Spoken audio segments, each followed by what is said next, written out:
Hello and welcome. My name's Simon Timpley from the International Food Safety and Quality Network, and today we're joined by our good friend Vladimir Sachinsky, whichever way you are. Hello. Good afternoon. Good afternoon. We're going to be talking about the food safety aspects of new product development. Yeah, product development. So today is going to be a very nice topic, and I hope that you will all enjoy because I try to focus on all the aspects that are very significant when you are developing new products. Very good. And we've not done that topic before, so that's always good to do new things. And yes, say hello in the sidebar. Tell us where you're joining from. Who have we got there? Juliana from Indonesia, Kerry from Canada, Janelle from Philippines. Wherever you're from, whatever time of the day it is, you're always all very welcome. So what I'll do now is I'll play the video ads from the sponsors, and then we'll come back and we'll have the presentation from Vladimir. Okay. Yep.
The world of food has changed a lot in the last 100 years.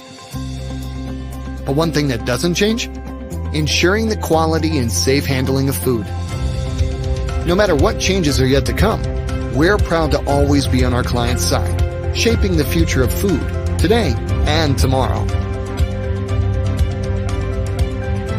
AIB International, ever onward.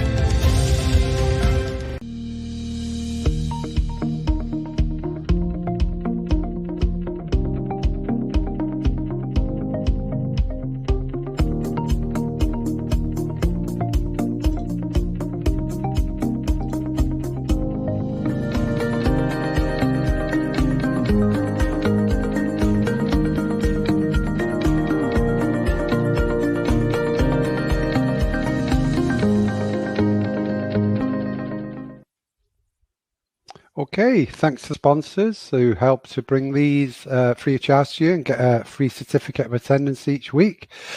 Okay, we're ready for the presentation, Vlad? Yes, we can start. Let's do it. I'll be back for the Q&A later, but for now, I'll hand you over to Vladimir.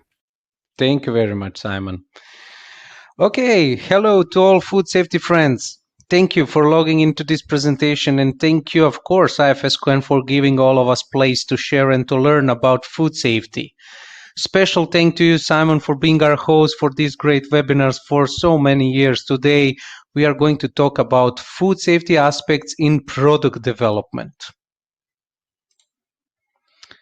Practically, you all know me from some previous webinars since I started presenting together with Simon for IFSQN from 2015. Till now, we have talked about all kind of food safety topics, and my goal was always to present something that you are struggling with and how I see the solutions for that from my auditing and consultation experiences. I'm certified food safety expert with more than 10 years in food safety topics through implementation, training, and auditing business. Food safety standards are my focus, but still strongly included in standards for quality, environmental protection, health and safety, business continuity, and risk assessment. I'm currently on position of product manager for certification and trainings in food standards in certification body of Quality Austria, where I'm also accredited auditor and trainer with more than 600 audits performed in different industries and more than 33,000 persons trained, even more trained through the online platforms.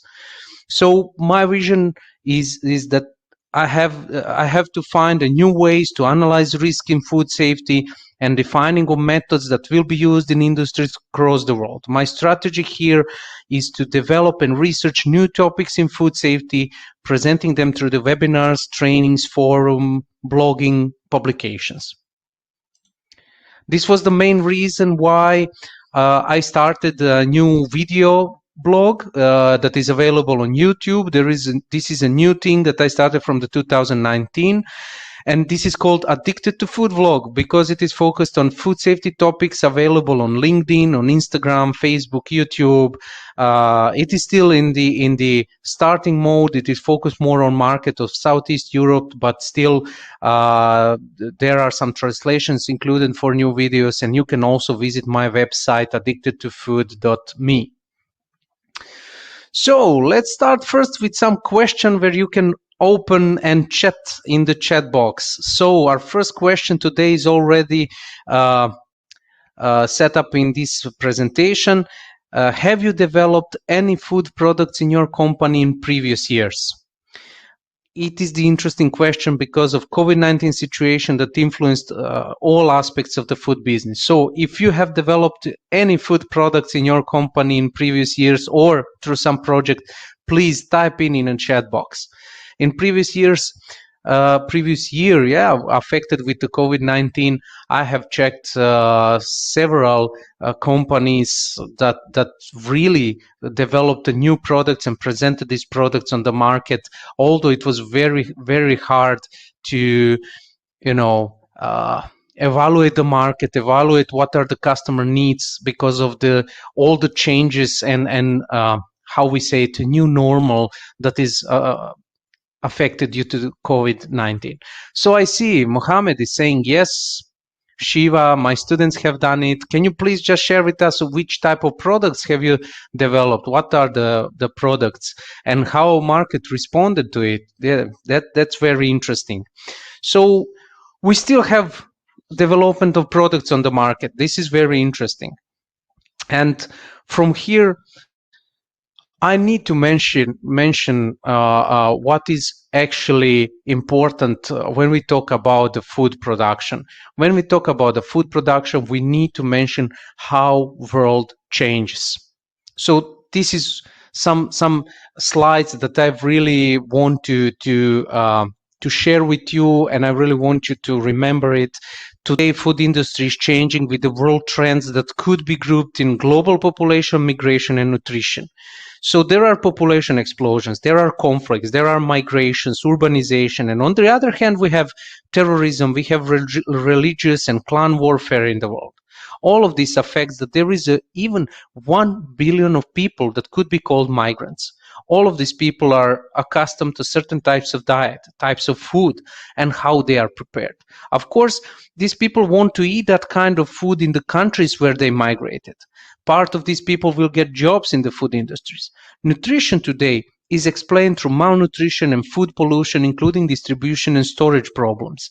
And here, taking into consideration all mentioned, we must say that all big world crises started with the lack of food.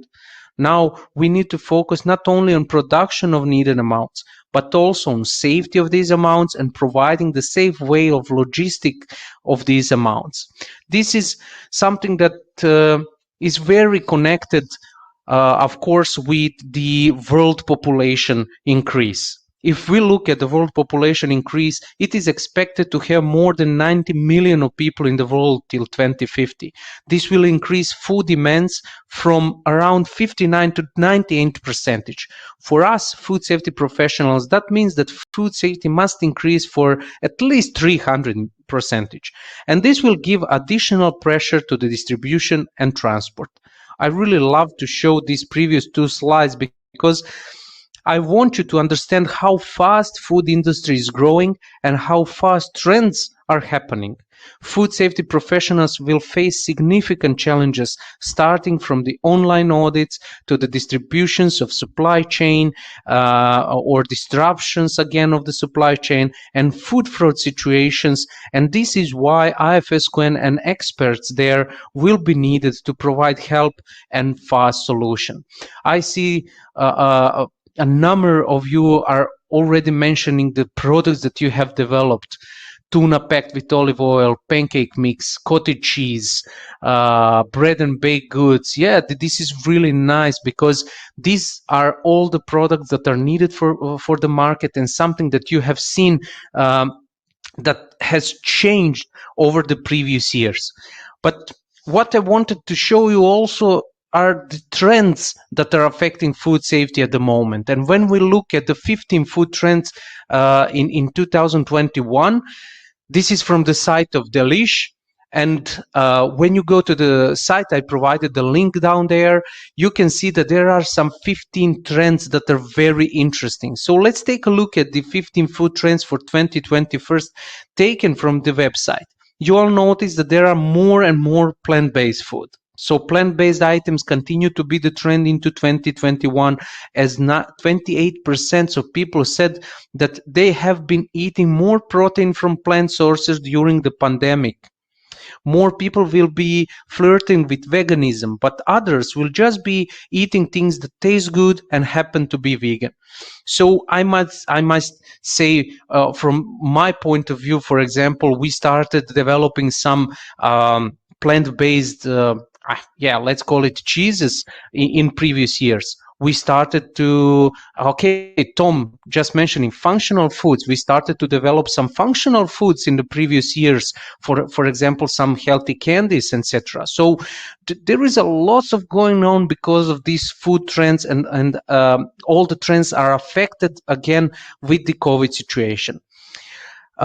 What is here also to expect the usual suspects to be rolling out even more innovations, especially at the fast food restaurants. But some forecasters predict never things like plant-based fish. This is also going to be on the horizon. Again, we have several things, because people are home, they started thinking about the breakfast. They started to think, okay, so I will be at home, I need to get up. I'm working from home, so I need to have a good breakfast. So there is a lots of offering of the fast breakfast or the let's say the ways that are promoted, how to prepare some healthy breakfast, what you should eat, etc. So this is something that is a really food trend. Of course, because people are at home, there are several trends connected with that, like cooking crafts, for example, like pickling, fermenting. People are starting to produce more and more food at home. So because they are producing it at home, you need to provide the ingredients for the production at home and also the knowledge and the technology so that people can work at home. Also, virtual cooking classes are there to help in those. Homemade pasta, something very easy to make and something very delicious. Delivery services has gone over the roof because of the situation with the COVID, and because of these delivery services, we need to think about the food safety of these products. There have been a lot of food fraud connected with the delivery services, because sometimes you have like very nice pictures for the ordering of the food, but instead these people are preparing the food in their home, and this doesn't look very nice or safe. Eco-conscious packaging is something expanding your cultural horizons, individual celebrations also. take and bake kits are very interesting because as many people will likely still be staying home a majority of the time, restaurants will continue to innovate by selling take and bake kits. So these have already included things like assembled but not cooked pizzas, bread, and other meals. So you can even get the steaks and deli meat at some of your favorite places. So the perfect marriage between cooking and takeout. Of course, there is fast food entering and really step up over the roof, and this is why we need really to think about all the things connected with food safety. Of course, all of these trends are followed by the standards. It is not, like put it on the side, not thinking about the food safety. GFSI is there as a global food safety to follow all the certification schemes, also to benchmark these certification schemes and to say, okay, you need to follow the trends. So if we are developing products, if we are starting to think about all of these products, then requirements and standards are changing and following also these trends. And some of you who are in the process of or certifying your companies with the FSSC, with the ISO 22000, with the IFS, SQF, you can see that there are requirements now in the standards that are focused on the product development. So I will start with the FSSC 22000, and this is from the version 5.1. And when you look at the version 5.1 of the FSSC 22000, there is a requirement for the product development. And here in FSSC, you can see that the requirement is saying a product design and development procedure shall be established. So this means that you and your company, you need to have the procedure that clearly explains how you will develop your products. So this procedure needs to be implemented and maintained for new products, and changes to product or manufacturing process to ensure some safe and legal products are produced. This means that in this procedure or the document information, you need to have several things like evaluation of the impact of the change on the food safety management system. So you need to think about the allergens, you need to think about updating hazard analysis, etc. You need also to include in the procedure consideration of the impact on the process flow for the new product, or changes if you are changing the existing products. You need to think about resources and training needs for your employees who will be responsible to produce this product or work on new equipment. Of course, you need to think also about the equipment and maintenance requirements. And at the end, the need to conduct some production and shelf life trials to validate product formulation and process that are capable of producing a safe product and meet customer requirements. So you can laugh at the moment, several of you who developed the products, meaning, but we followed this. But on the other side, there are a lots of producers who didn't follow this.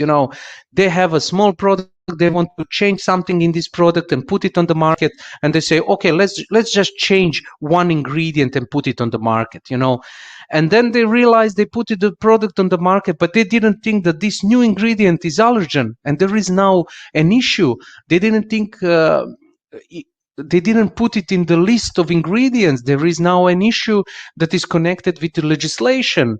There could be some punishment, then could be some recalls, etc. So this is, if you're not thinking this way, if you are not having the procedure and following the exact steps and rules that you need for the product development, then you will lose money. And trust me, you will lose in every step if you don't do it. So please describe the procedures as much detailed as possible. So I see some question. Sayantan is saying, what is the benchmarking of certification? This means that all the standards that are there in Global Food Safety Initiative, like IFS, FSSC, SQF, BRC, need to be benchmarked or checked to be on the same level, to have the same level of requirements and evaluation. So I will show you on the next slide. If you look at the requirements for the product development of the IFS, which is also part of the GFSI standard.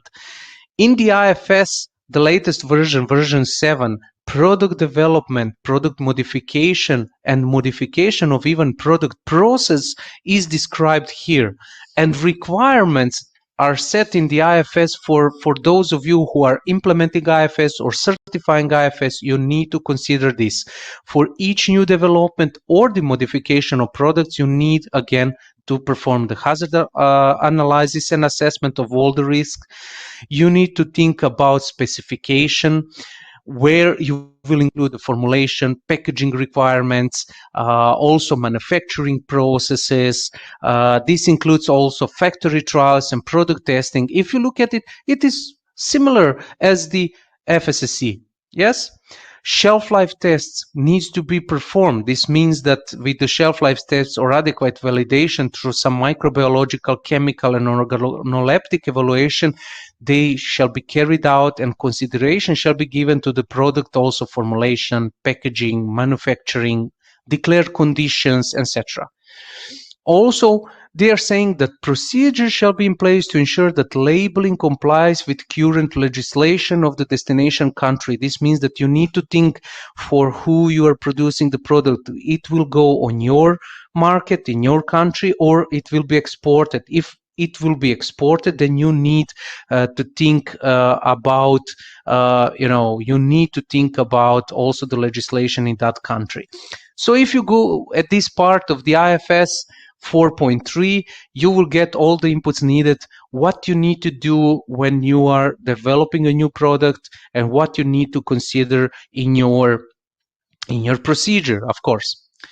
When we go on the next standard, like SQF described it a little bit differently. He said under 2.3, specifications, formulations, realization, and supplier approval. And from this point of view, you see that you need to have someone who is needed for you to perform the supplier approval.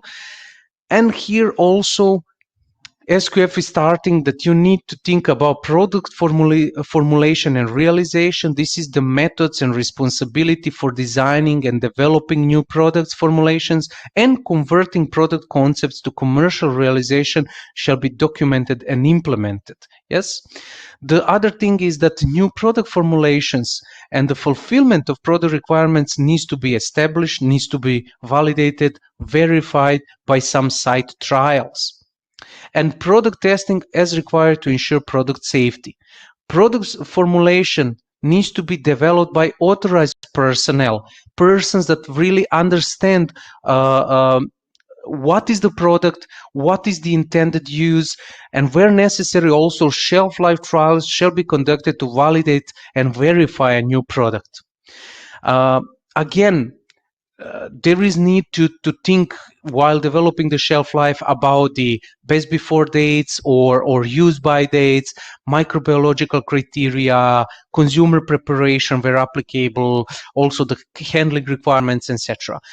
And this all comes up to this point where a food safety plan shall be validated and verified by the site food safety team for each new product and its associated products through conversion to commercial production and distribution, or whether change to ingredients, process, or packaging cures that may impact food safety.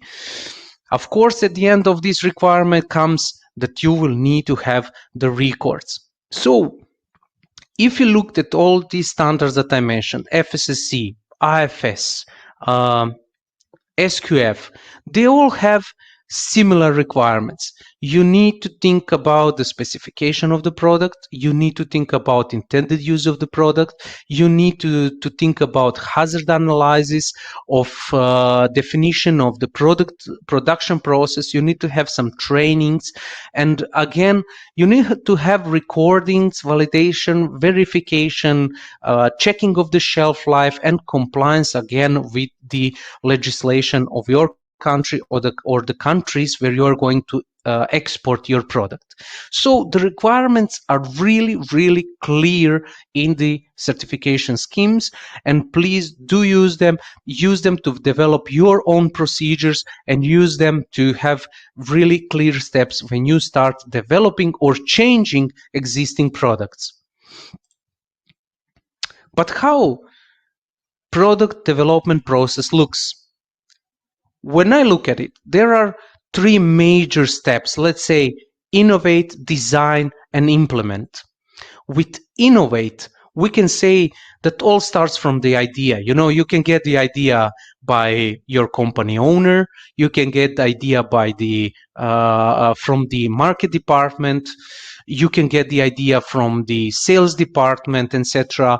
And this would mean, for example, that you get the sales department saying, there is a growing trend for the allergen-free products, and we should develop allergen-free product.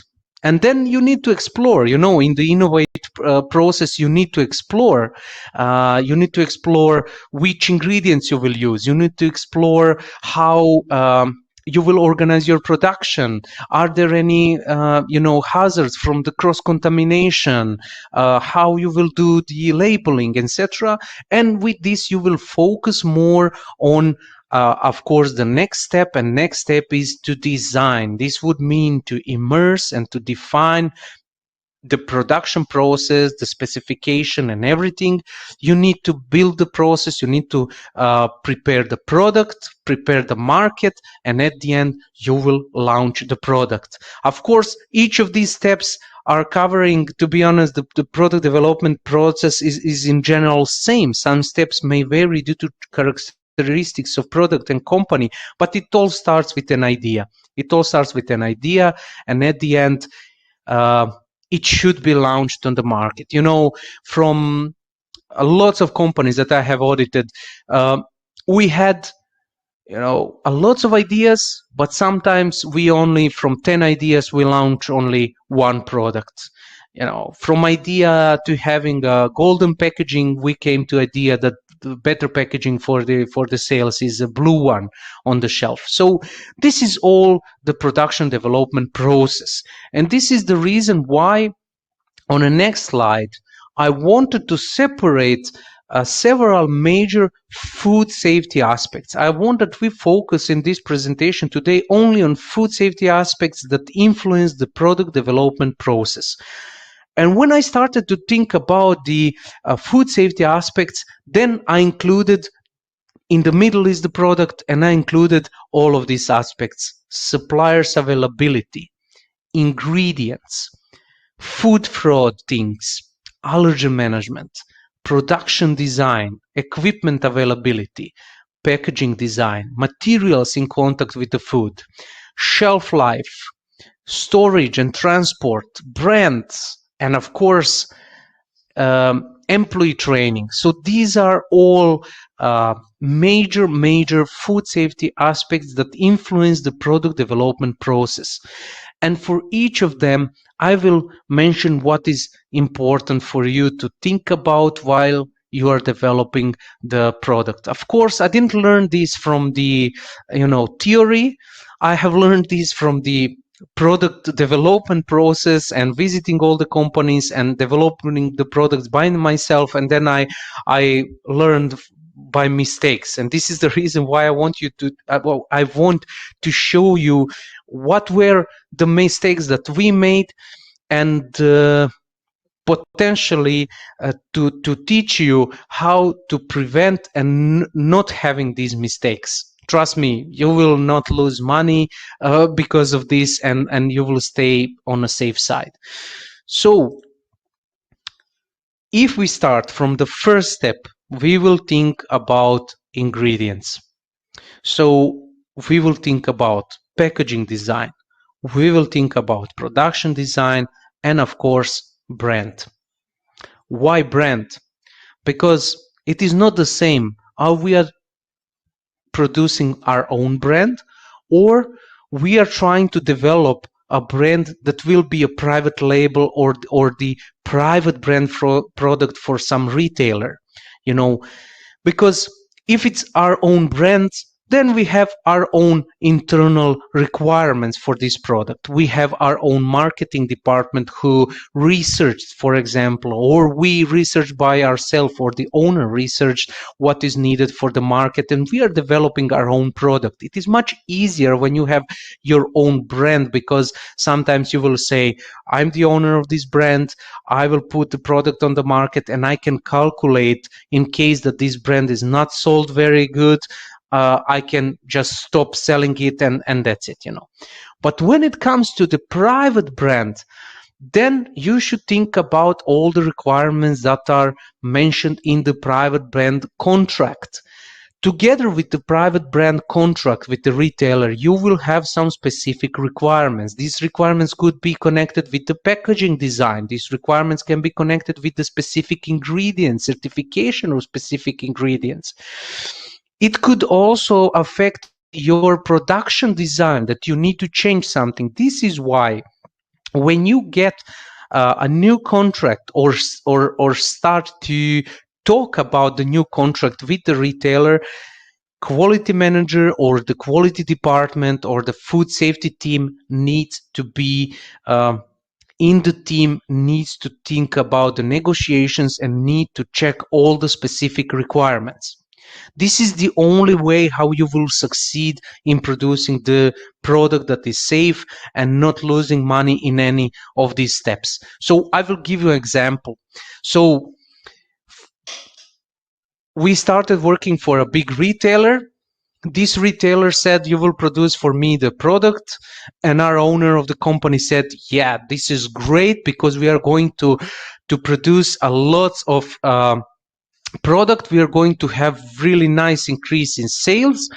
But nobody seated and thought what are the specific requirements. And there were lots of specific requirements connected with this customer. So one of the specific requirements was that you have to have the laboratory testing of all the products that is sent to them, all the batches, once per quarter.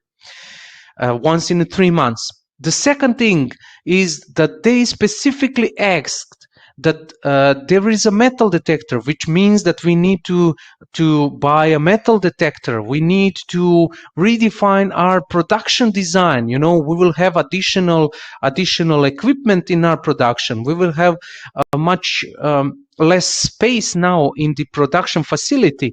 So this is all in the contract, like specific requirements.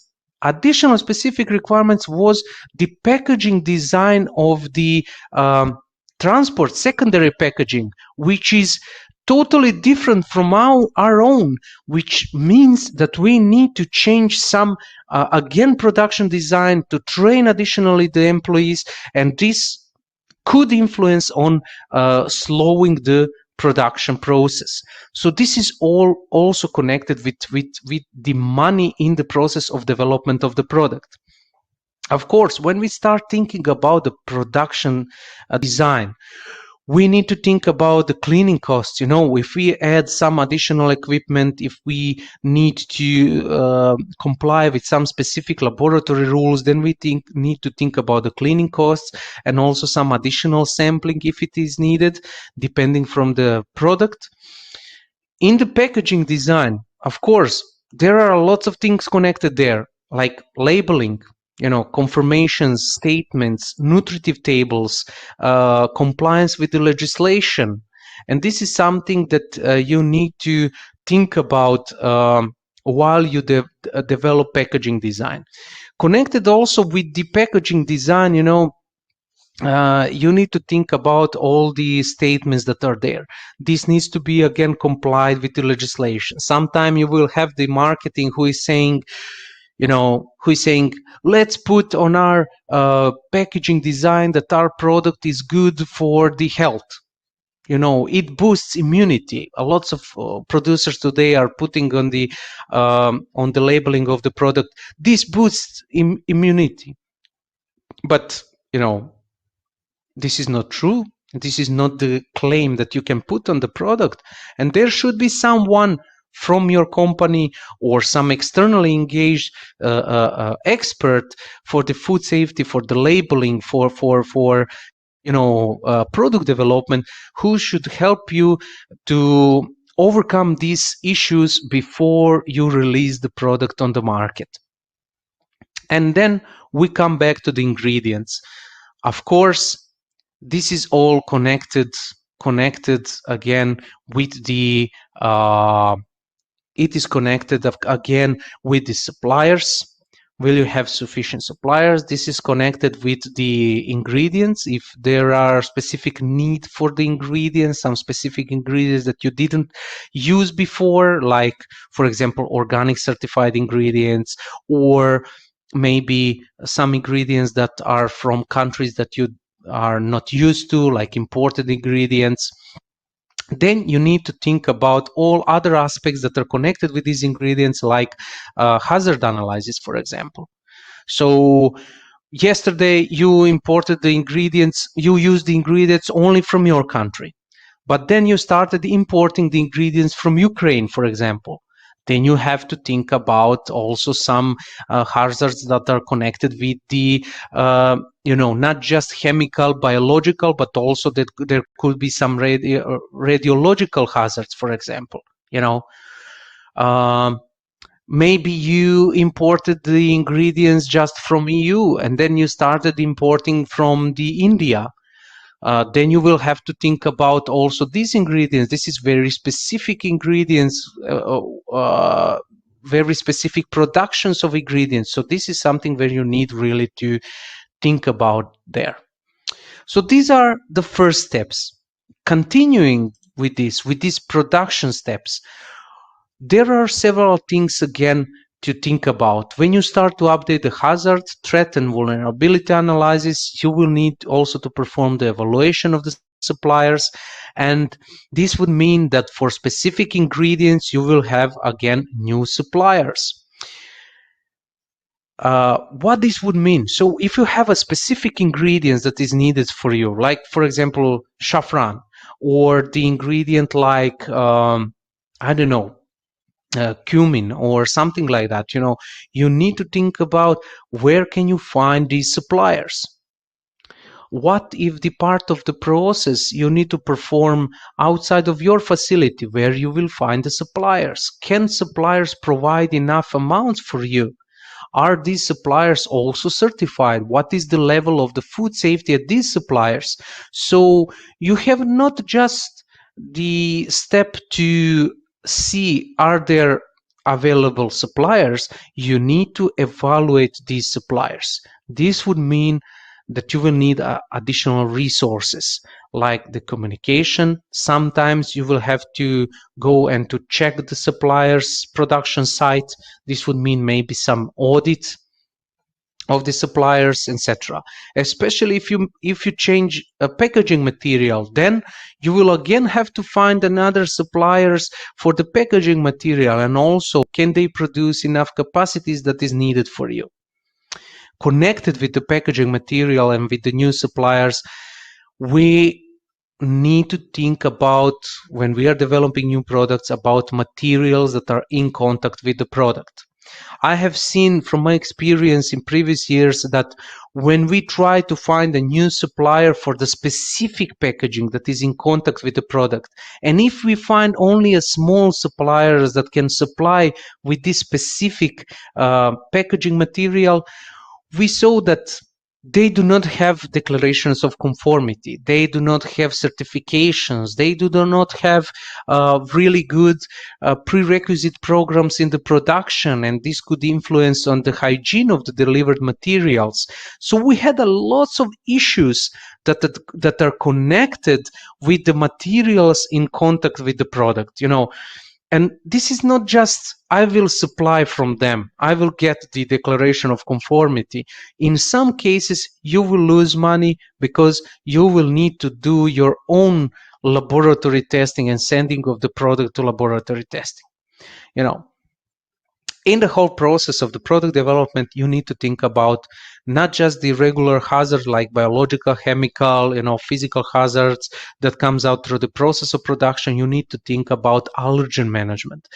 In this case, when you are implementing new ingredients, sometimes you will have that this new ingredient is the allergen.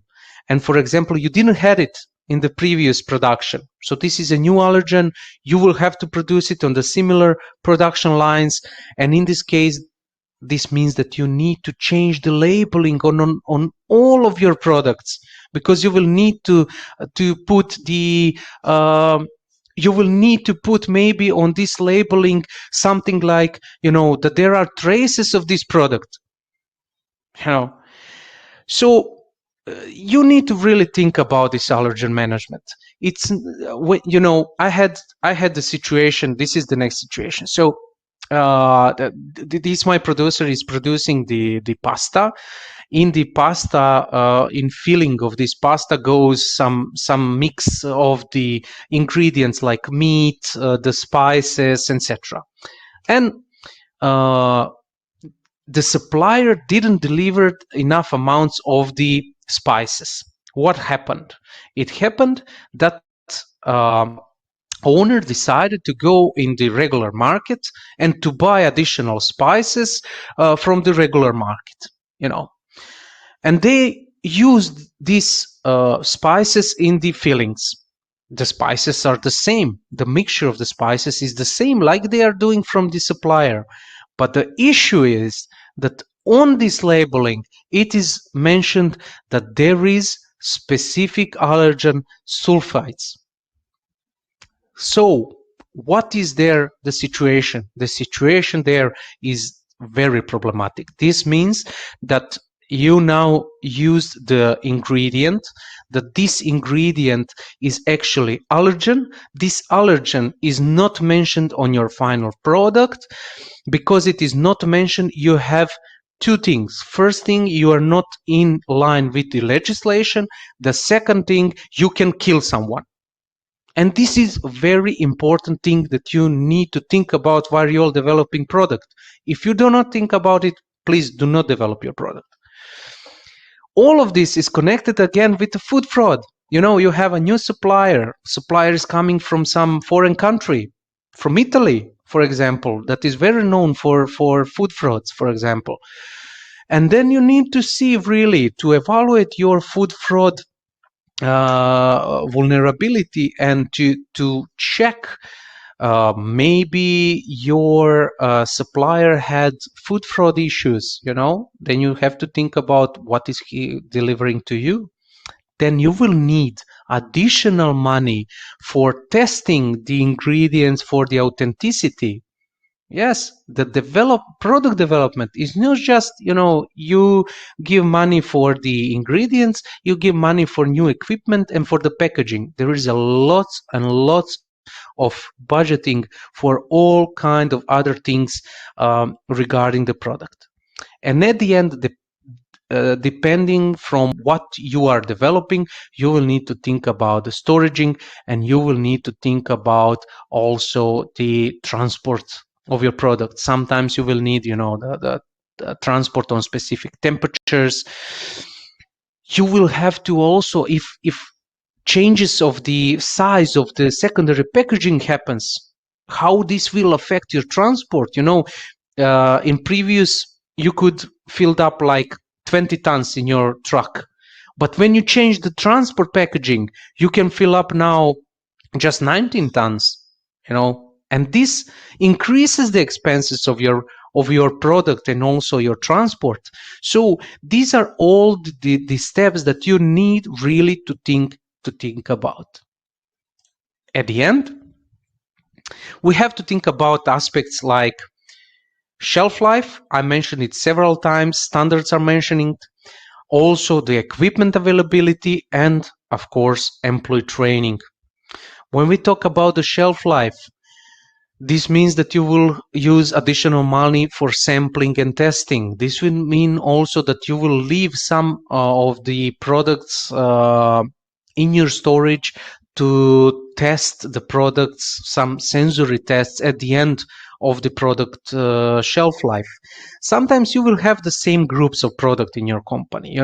You have, like, I don't know, ice cream, and you are developing ice cream. So you already know what is the shelf life of this product.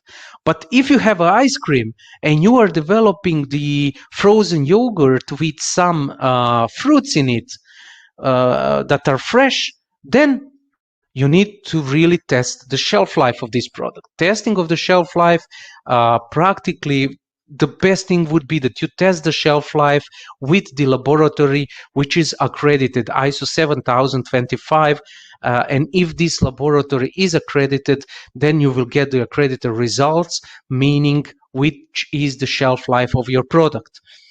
In this process, always go to the biggest shelf life that you can. So if your product can last for 6 months or 8 months or 20 months, go for that. Go for that, because it will help you to define how you will put your product on the market. You don't want to have very, very big shelf life if you are transporting your product near, and you don't want to have very short shelf life, because then you will have the returns from the market, from the retailers, etc. So this is something really to sit down and think about together with the team. In all the process, but all the processes, employee training needs to be performed. You need to think about time, you need to think about resources, and this is something that you will need to spend money. Sometimes you will spend money because for the employee training you will need specific external trainings, and then you will have to engage some external employees, or the external experts. So I will mention one example. So there is a retailer. He wants to, from you as a producer, that you have certified IFS, but you only have implemented HCCP. So what this means? This means that you will have to implement IFS. This is first thing. The second thing, you will need to have the employee training, because you didn't have the IFS, you don't have internal knowledge. So you will have to engage some external experts to perform the training for you. So you will need additional money for this. So this is all something that you will have to, lose. You will have everything. So that's it, equipment availability. If you need to implement additional part of the equipment, like X-ray, for example, or metal detection, or something like that, or even a part of equipment like line pasteurization or something like that, then you will need also to think about contact materials. You need to think about the cleaning. You need to think about the steps like rework. Maybe this would need from you or ask from you to perform some kind of rework, And this is the reason why equipment availability is very important. So the customer could ask from you, like the private brand customer, please, we will need that all the products pass the metal detection.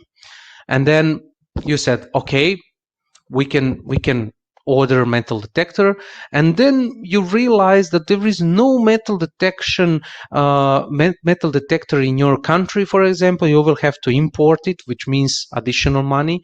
There is a specific specification for the metal detector, then you will have to think about also metal detector. Then it could happen that your packaging is metallized, which means that it cannot go through the metal detector, So this is all the things that one food safety team can and have to think about that, And this is all the steps that you need to think about while developing your product.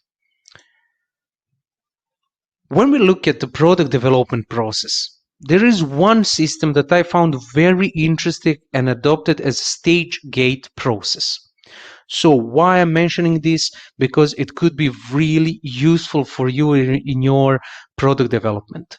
In order to innovate new products, the management process should consider a high level of iteration and validation between production phases, which means that before jumping from stage to another, a middle gate needs to be applied in order to ensure that the production is moving to the targeted direction. This stage gate process is also known as the phase gate process. It tends to guide the new product development process through 5 main stages. And between stages, a gate is used to determine whether the team should move to the next stage or an iteration should be applied in the current stage before moving to the next one.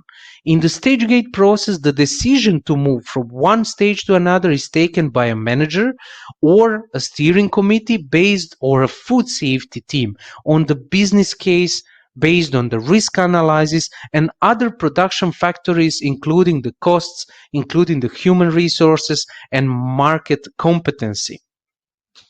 So, regarding this production development process, I will show you one thing. So we started developing healthy candy. This is healthy candy that is produced from, that is honey based, for example. And this is an idea. We had an idea how we will develop this product and which processes we will include in the production. So this is the first step, or the first gate is the initial screening. In this first step, we will have the marketing department or the sales department saying, this is the product we need to develop. Then in this step, we need to think about preliminary investigation, the ingredients, the suppliers, the production process changes, etc. And this would go to our gate 2, which is the second screen, where we need to evaluate all the steps in our production, Then we need to build a business case. Again, decision on business case. We go in stage 3, which is development. And in this process, we will include also the testing, the laboratory testing, the evaluation of the shelf life, etc. After this, we have also a gate where we will see, can we really develop the product that is needed? Then we have stage 4, which is testing and validation of the final product. This is final packed product, which is ready for the market. We already know the full specification of the product and that this product is going to the, can go now to the storage, distribution, etc. And then we have this pre-commercialization business analysis, and stage 5 is actually the full production and market launch, and post-implement review is at the end. So this is practically how you are going to use this stage gate process, and it should help you to visually understand how your process can flow. And with this, our question today is for you to answer actually in the pool. The pool will be set up for you. In which it's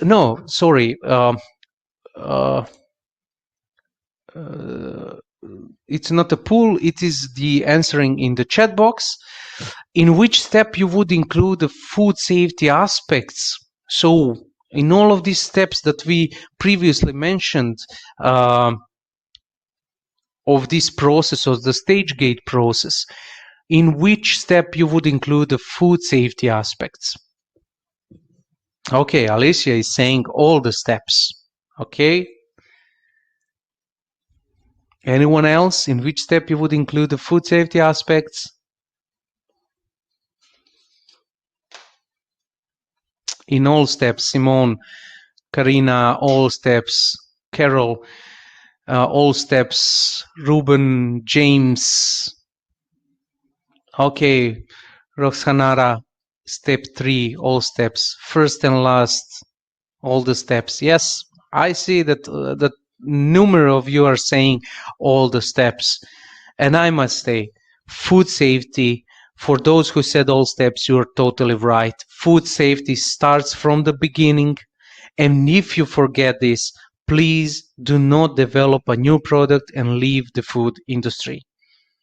Please, food safety is in all steps, trust me, because from the first step when you start developing product, you need to see, is it possible that you have this product in your production process? The next step, ordering or finding the suppliers, you need to perform the evaluation of the suppliers. You have the of course, this step that is needed, the evaluation of the supplier, what he's delivering to you, the specification, all these kind of steps, the tests, developing products. Food safety is in all steps, and I will mention again, food safety starts from the beginning. And if you forget this, please do not develop a new product and leave the food industry. I'm not kidding, you know. Yeah, Chloe saying from farm to fork. Yeah, you are totally right.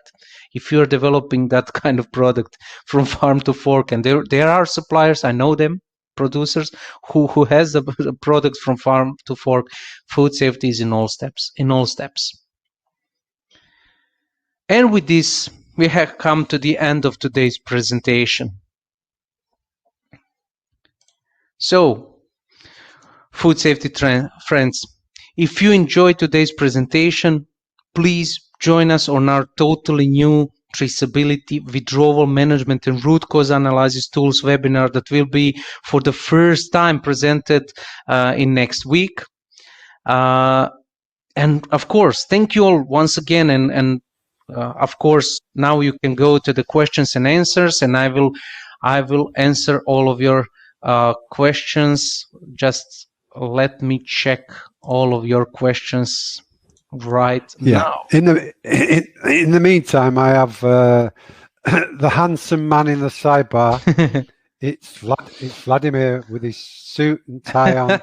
He looks really shiny and suntanned, and that's who you'll be getting next week. The traceability, withdrawal management, and root cause analysis. If you click that button, it opens a new window, and you can check out the in the store the details of the course, so you can read that, and hopefully some of you may join us next week. It's $97 per person for 4 hours, so it's well worth it. Yeah, so we had now to stick to the time schedule to try to present development of new products in very, all the steps that I can from my experience. But, the next week we will have 4 hours, and we will talk about traceability, how you can implement it, what are the steps. We will talk about the root causes there, always asked from your customers, but also ask from your auditors. And of course, we are going to talk about withdrawal, recall processes, how you can do the simulations, what are the easiest steps, etc. So, okay. Yep. All right. In the offers, you can see that Simon has already set up for you, but let's go on the questions. I will start from the beginning. Let me, I've got one highlighted for you there. Walter, how do you maximize shelf life of new products, e.g. 21 months shelf life within the shortest period of time? Well, I'm not clear what you wanted to ask, but maximizing shelf life. Okay, so how do you maximize it? So what is the thing, how we do it? You don't have to always do the shelf life with the external laboratory. So you are producing the products every day, of course. What you can do is you can take your products, you put that products in the chamber, if you are storing it in the chamber or in your storage. You just mark them as samples and leave it there. You take like 4 or 5 samples. So you will have like these samples every day, not a lot, but you take several batches, for example. You don't have to send it to the laboratory, so they will wait like 21 months to check the shelf life. But instead, you will do it.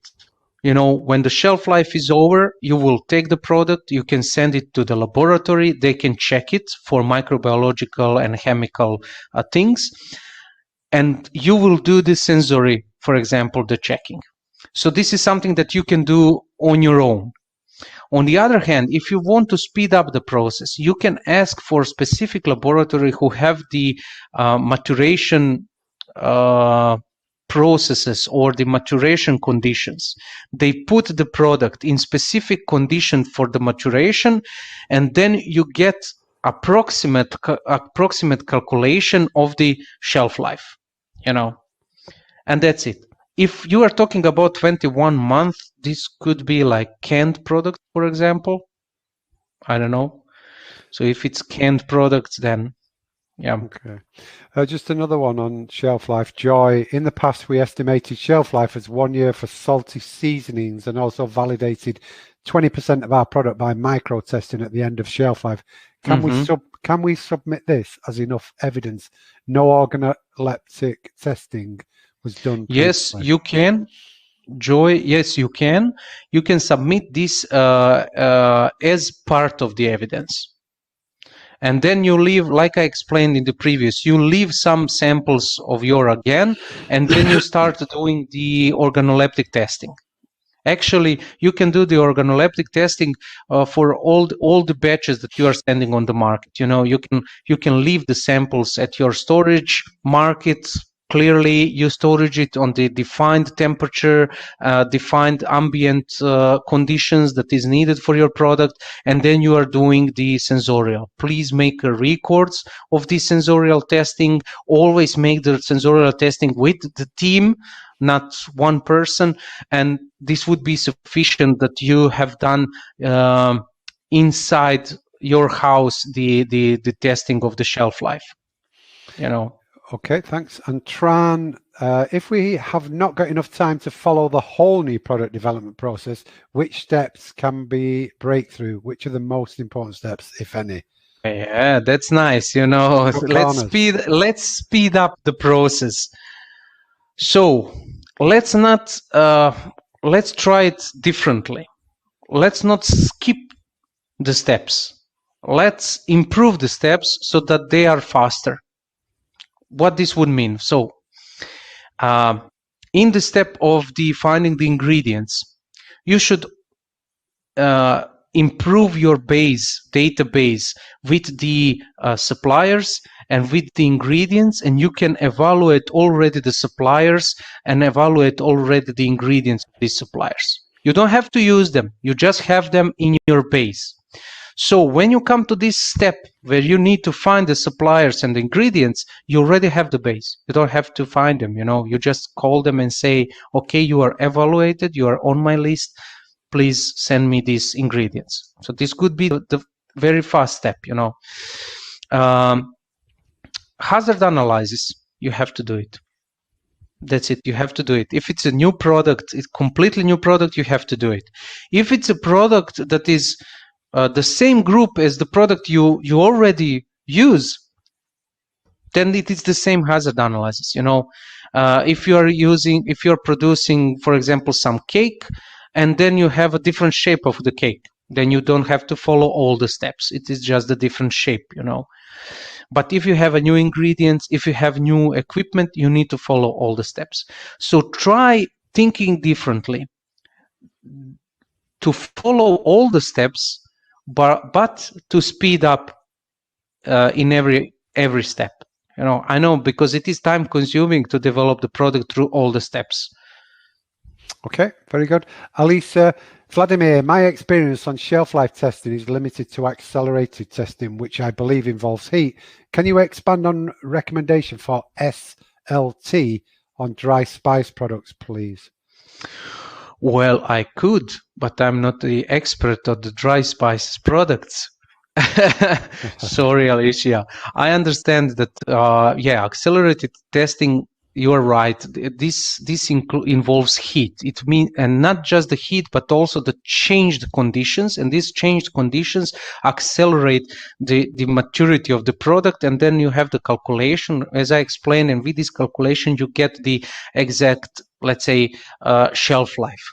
But regarding the dry spice products, I'm sorry, I'm really not expert, and I don't want to say something that you will use there, please consult the laboratory. Yeah.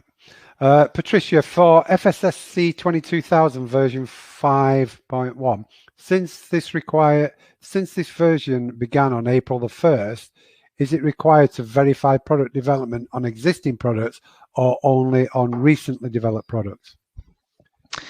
Well, Patricia, this requirement of the product development existed in previous versions of the FSSC, but it was not strictly mentioned like in the version 5.1.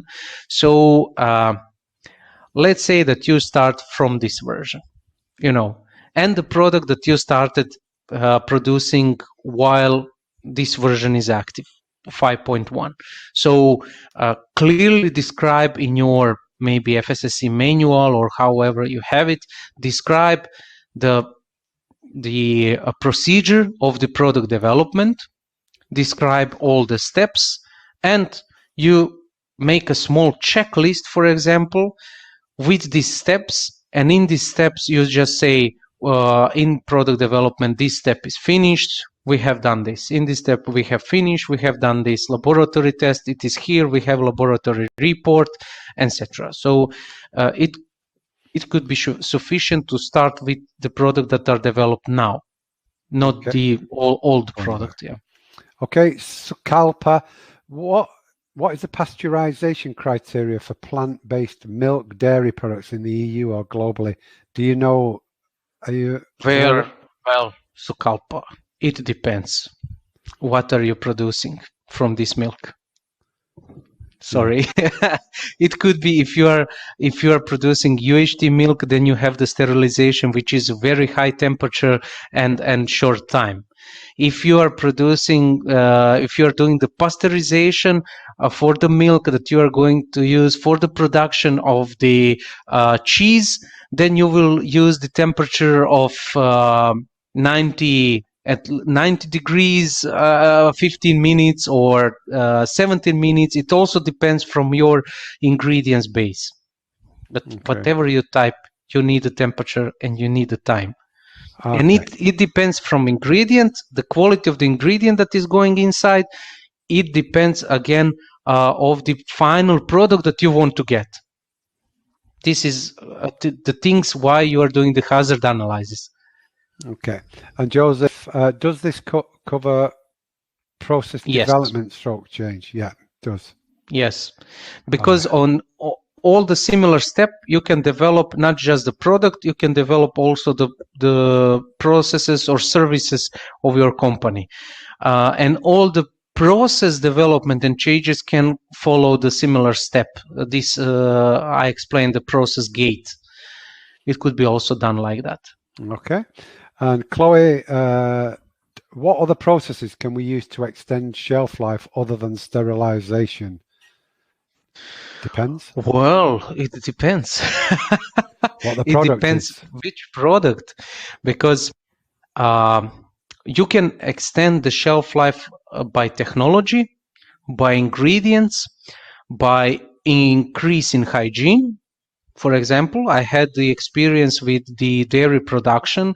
When they increased the hygiene, they wanted to have zero microorganisms in the production. And they don't start the production if they don't have zero. So they have their own internal laboratory. After the cleaning, disinfection, and everything, they take the fast samples, and then they check the microbiology. If it's zero, they start the production. If it's not, they do again the cleaning, disinfection, and then they start the production. And with this, they increased the total shelf life of the cheese that they are producing for 10 days. So this is good for them. Other hand, so you have the fresh meat, for example. Fresh meat, the shelf life is 2 days or 3 days. If you pack it in modified atmosphere, so this is now packaging design. If you pack it in modified atmosphere with changes of gases inside, then you extend it to the 7 days, for example. Then you have vacuum packaging. Vacuum packaging is also when you remove all the air inside the packaging, and then you inside the packaging of the product, and then you also extend for some shelf life. Sterilization, for example, can extend. One interesting thing, irradiation. This is very interesting. This could extend the shelf life for a very, very long time. I think it is very much used in the America, but in our EU it is not so much used because we are very afraid of the radiological hazards, etc. But there are no radiological hazards from the irradiation process. But when you have the EU legislation who is saying that you need to put on your packaging that this product is made with the irradiation, then you have our consumer who is reading this and saying, "Oh my God, Chernobyl."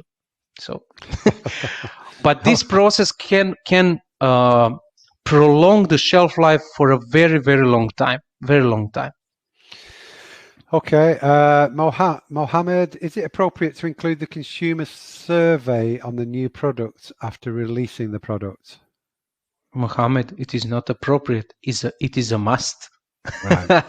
You should do that to really evaluate what did you put on the market. What are the consumer taste needs, and not just the taste, not just the look of the product, but also product design, location on the shelf. These are all the things to think about. Okay. Just a little one that's offbeat a bit. Mark's asking if he's got ISO 22000 and BRC certification, which is GFSI, would it be worth just going for FSSC instead of having two certifications? Well, Mark, if I said this and GFSI sees, it could happen a lot. But the correct answer is, Mark, what do your customer ask? If they are asking the BRC, please stay with the BRC. If your customer is asking FSSC, go with FSSC. It depends from the customer. I know that BRC, although GFSI is saying that all the standards are benchmarked and that FSSC and BRC are similar, I'm not sure, because BRC is very detailed, with lots of requirements and exhausting for the auditor and the company. Yeah. Okay. There's a big question from Walter. Can you see that there? At the moment. Okay, here it is. Let's say that farm site is certified to FSSC for the product XXX, and the company want to develop new product with minor deviation from the initial certified. Would the company still be on the safe side if they adopt their initial food safety study but at the new information for product, or do they have to develop new protocol for new product? If the product is in the same group as the previous product, if all the steps are the same in the production, like flow diagram, and the specification is similar, just some slight changes, then you just need to verify your hazard analysis, your flow diagrams, your HCCP plans. So this should be sufficient, and it depends which minor deviation from the initially certified you had. Yeah. Okay. If you do accelerated shelf life study, can you avoid doing the full 12-month? I think you can. You need to ask the laboratory for this, and if there is a laboratory in your country that they have this method in the laboratory, that's nice, because then you can send the product to them, and they can just accelerate it and give you the info. Okay. So you can and always take a look that this laboratory is accredited one, because you need accredited methods for this. Yeah, sure. Anoop, hi, we are working on change of the base ingredient flour mix for a bakery product, keeping the rest of the ingredients and procedures the same. What do you recommend regarding shelf life testing for this? So they're just changing the flour mix in a bakery product. Okay, but if you are changing what is a flour mix, is it just several types of flours, like one type and second type, or is it that this flour mix has some additional ingredients? If it has some additional ingredients, it could potentially influence the shelf life. But if it's only a flour mix, meaning that you change the percentage of flours in the mix, then your shelf life is the same. Okay, just a couple more questions. Desiree. For a manufacturer who makes human food and then they decide to make some dog food, when going through the process of new products, should the facility follow criteria under animal food rather than human food? No, if you follow a human food, that would be sufficient also for the animal food.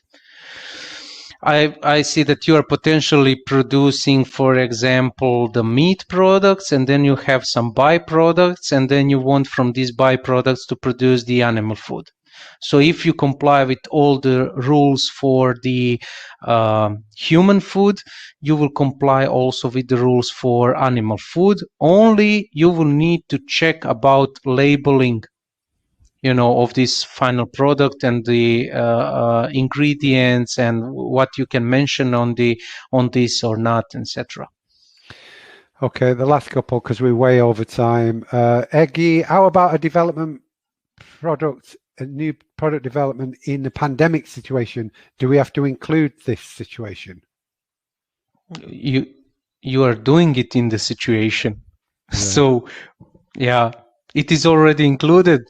You don't have to specifically mention it in your procedures, but you need to evaluate the risks that are connected with the pandemic. So if you need some,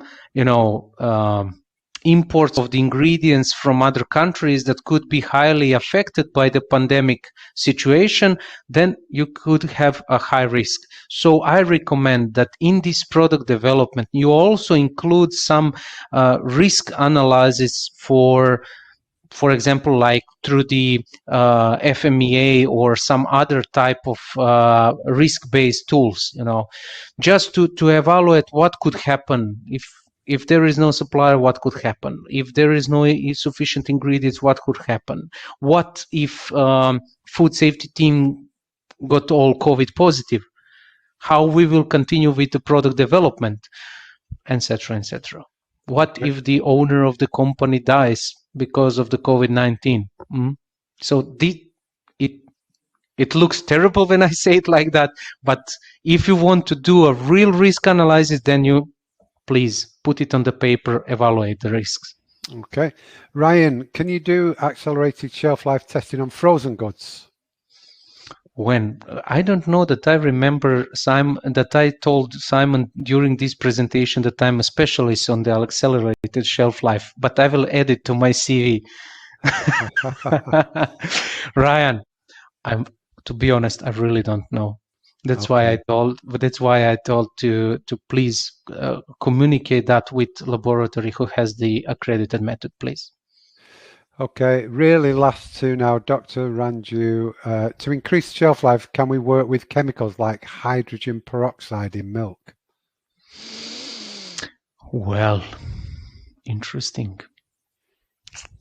I would go more on to increase the hygiene. And then it will be much easier to extend the shelf life. You increase the hygiene of the processes, you improve the packaging process, and you improve the packaging materials.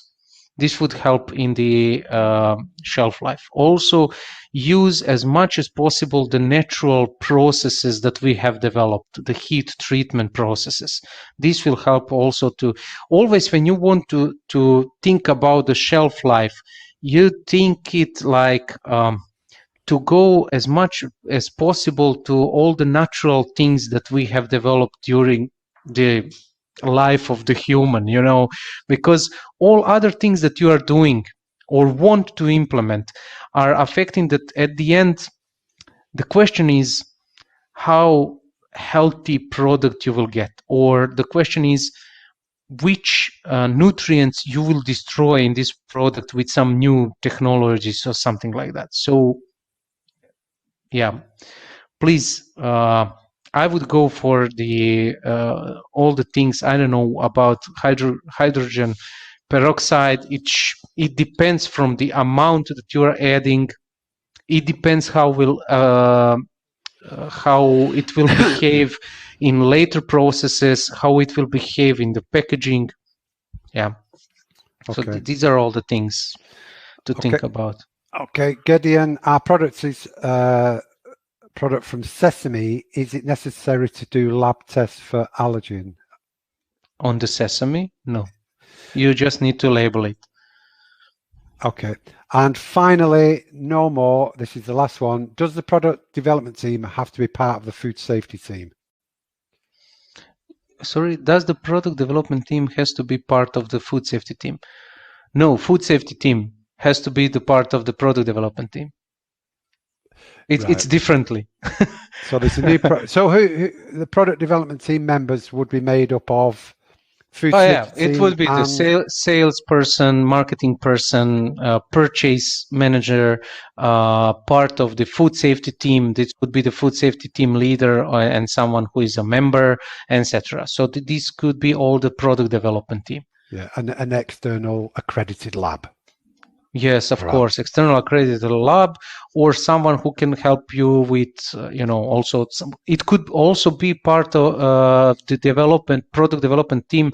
It could be also a person from your customer if you are developing private brand product, and also it could be a person from your suppliers if you need some specific ingredients in there and their specific knowledge for these ingredients. Okay. Right then, on that note, we've supposed to have an hour. We've done 1 hour 20, but it was a great topic, very interesting, lots of great information, superb presentation, loads of questions. Thanks very much, Vlad. Been a pleasure. Thank you all. Yeah. Take care. And if you want to see Vladimir and listen to Vladimir next week, sign up for the traceability and recall training. You won't regret it, believe me. Okay, everyone. Thank you. I've put the certificate in the sidebar. We'll send a follow-up email with the recording slides certificate in the next hour or so. So take care, everybody. Have a lovely weekend. Yeah, take care. Take care also, Simon. Have a lovely weekend and yeah. See you next Friday. Yeah. Stay safe. Happy Friday. Bye-bye. Bye.